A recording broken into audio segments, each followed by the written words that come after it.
Hörmətli izləyicilər, əgər siz də pensiyaların artmasını və pensiya yaşının azaldılmasını istəyirsinizsə, videonu bəyənib paylaşaraq dəstək ola bilərsiniz.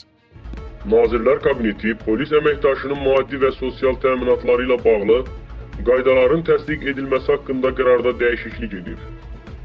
Xəbərə doğrunun xəbərinə görə dəyişikliyə əsasən Daxili İşlər Nazirliyinin rəhbərliyinə ixtiyar verilib ki, Daxili İşlər Nazirliyinin Polis Akademiyasının professor, müəllim heyətində onların bir ay yarımlıq vəzifə maaş məbləğindən çox olmamaqla əlavələr təyin etsin.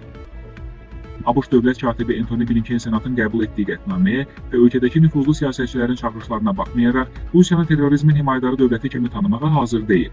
Bu barədə TN York Times nəşri yazır.